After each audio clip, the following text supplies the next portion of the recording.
the heart of Khartoum, I hear a radio tune about a butterfly sauce. The brand spilling into our home.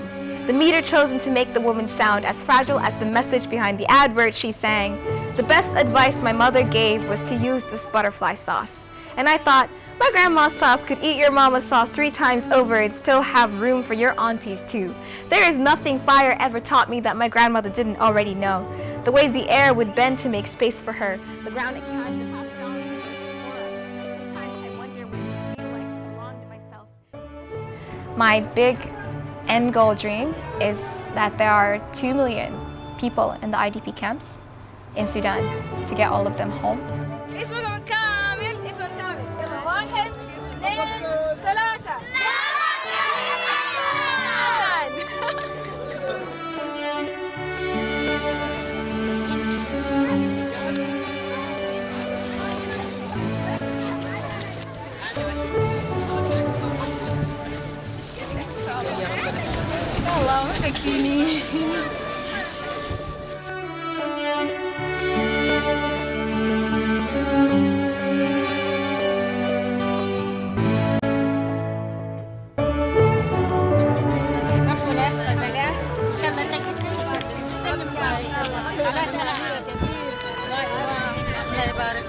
My name is Eimtithal Mahmoud. I'm a UNHCR high-profile supporter. I was born in Sudan and grew up in Philadelphia. Originally, I'm from Darfur. And I graduated from Yale University 2 years ago. I studied anthropology and molecular cellular developmental biology. Got a certificate in global health, but I write poetry.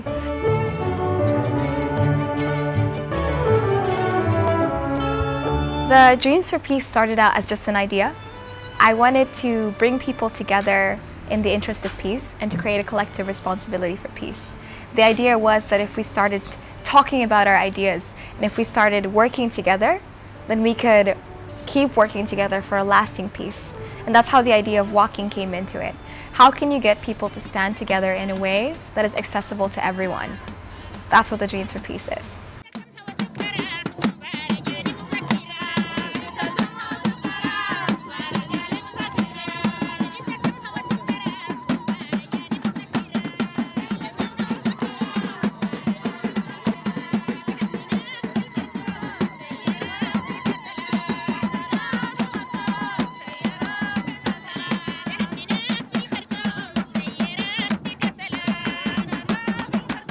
The first day of the walk was insane. More than 350 people showed up, and I know that number because that's how many cars, how many we counted from just the cars.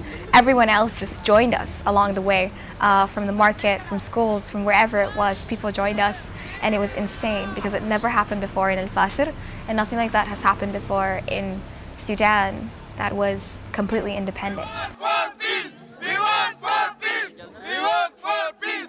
Many people showed up from the IDP camps, many people showed up from schools, from university. It just brought everyone together in this moment that felt so powerful to all of us because it was the first time this was happening. Every step we were taking from that point forward was new ground. Even though it was still in Al-Fasher, it felt like we were doing something so new, and it was like we were walking into unfamiliar territory by literally walking into and through and out of the city.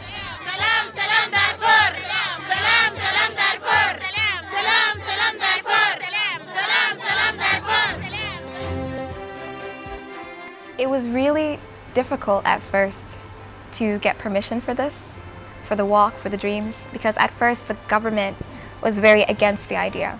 And in the middle, when they realized that I was so serious about it and that many people were joining, they decided to let it happen, but to try and control the messaging.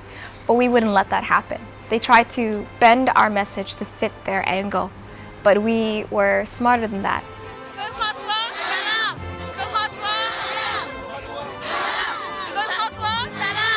حاجة صعبة كون إنه الناس بعد المآسي والحاجات اللي حصلت لهم كلهم يقولوا نحن مستعدين نمشي قدام. يعني العفو والعفو من المسؤولية إنه الحاجات اللي ما تحصل تاني. يعني قلت لهم لو أنتوا يعني أخذتوا الموقف ده أنا ممكن أمشي أي خطوات أي مسافة من أجلكم أنتوا. Media helped us in 2 different ways, both the media that supported us and the media that didn't support us. There was a lot of media that asked us very loaded questions, and to the point where they wouldn't actually broadcast what we said if it didn't agree with their message. And from that, we learned a lot about what kind of questions we would be met with, and we learned a lot about, pushing back against what was happening. And then from the media that did help us, like the international media, Al Jazeera, and like Unimid filming and all of these different things, we got the support that we needed and the visibility that we needed, which translates to more protection on the ground and more room to grow. The more visibility we had, the more we were able to allow people into what it is that we were doing.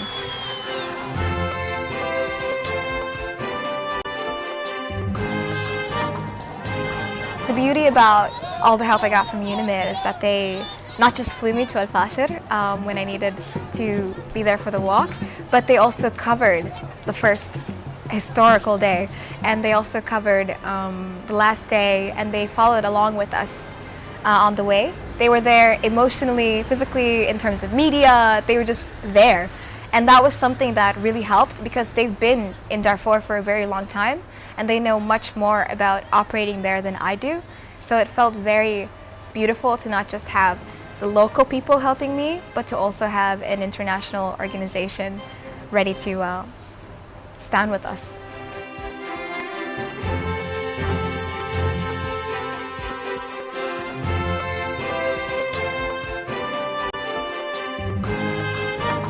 One of the biggest difficulties that we had on the way is the lack of communication between different places. Sudan is so big that even people 10 kilometers from each other, villages that are neighbors, don't have each other's phone numbers, they don't talk to each other, and we changed that. Another one was definitely food. There's not a lot of non-perishable items that are fun to eat, but we had a lot of jam and cheese and very delicious things.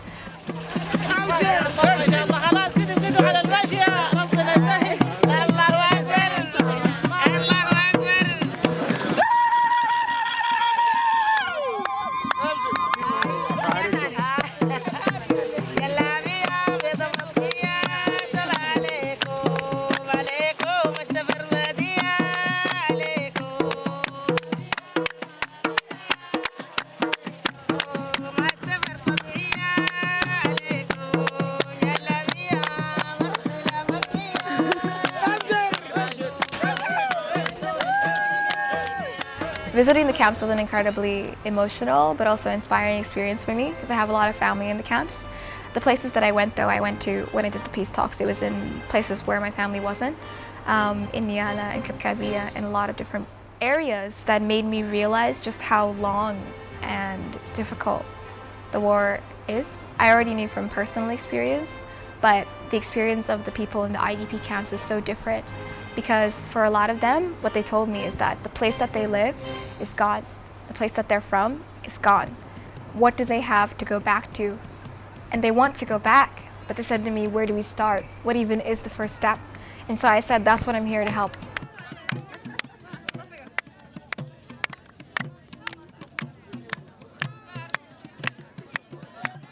The beauty of what we did is that thousands of people joined us along the way. But the thing that was even more shocking is that 17 people made it to us to the capital. 17 people had walked more than 200 kilometers, and they were students, and they were people who worked. They took time off, and they did this. So when we reached Jabal al-Awliya, which was the gates of Khartoum, there were so many people there to receive us, and everyone that we met along the way was following up with us over the phone. It felt like we had created community, and that was the thing that I had hoped for.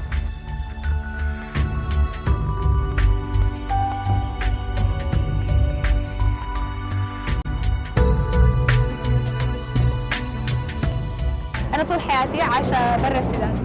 عشت في اليمن وفي أمريكا، وحتى في أمريكا عشت في حتات كثيرة، ويلا أكثر حياتي قضيتها في فيلادلفيا، لكن دائما حاسة بحاجة كده مفقودة، فاقدة، صح؟ وهي طبعا الأهل، وكوني إنه أعرف أنا من وين. الفكرة جاتني عشان عاوزة أقدم حاجة بتخلي الناس يحسوا إنه نحن حنشيل المسؤولية.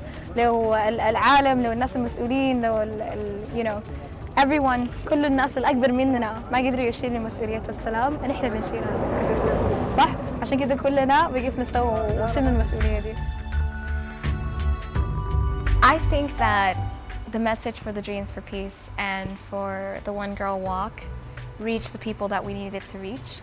I think that in all of the spaces that we entered, people would stand with us so amazingly, and they're still standing with us now, and they're ready to move forward, and they're all asking me about the next steps. And that was something that I was just dreaming of. Can't believe that it actually happened. We changed the way people think, we changed the way that they act, and we changed what they're ready and willing to do to move forward toward peace. And we did it all peacefully, and we did it all through poetry and through just being young and just walking.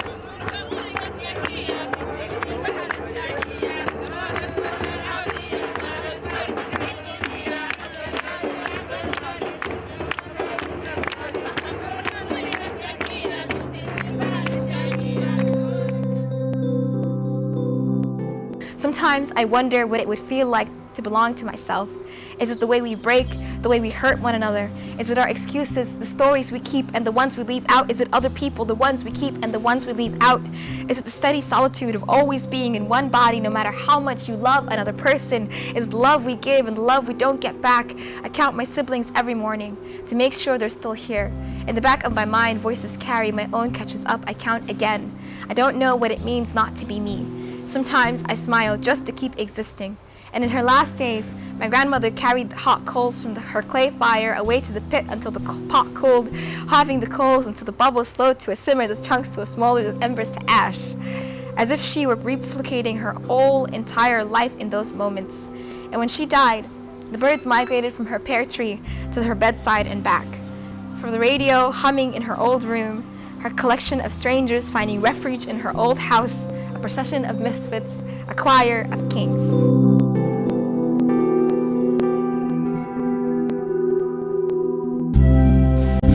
My big end goal dream is that there are 2 million people in the IDP camps in Sudan. And I only met a few of them.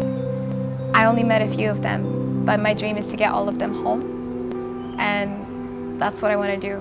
I think we can do it. I think after what we did, we can totally do it. Everyone is behind us and they're all ready, and they told me, come back, talk with us, we'll figure it out.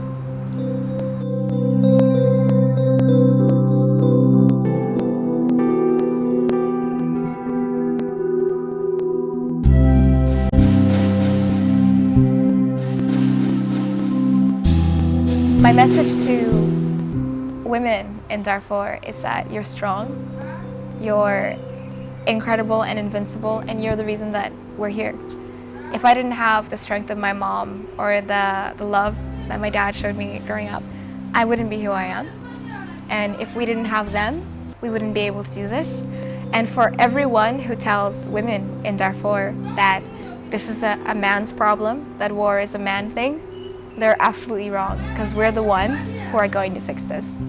And just like we fix everything.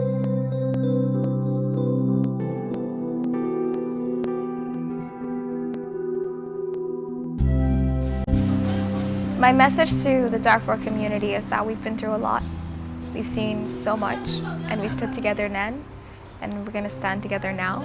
I know that it's terrifying to be taking these steps into completely new territory, but I think that most of Darfur was done by the will of the people, like built up, and most of us are alive by the will of the people. And those of us who are gone, it was out of our hands. But I want every step from here forward to be in our hands. And that's my message. If we stand together and we work together and we walk together, we can put our own future in our own hands. And my message is that I think we can do it.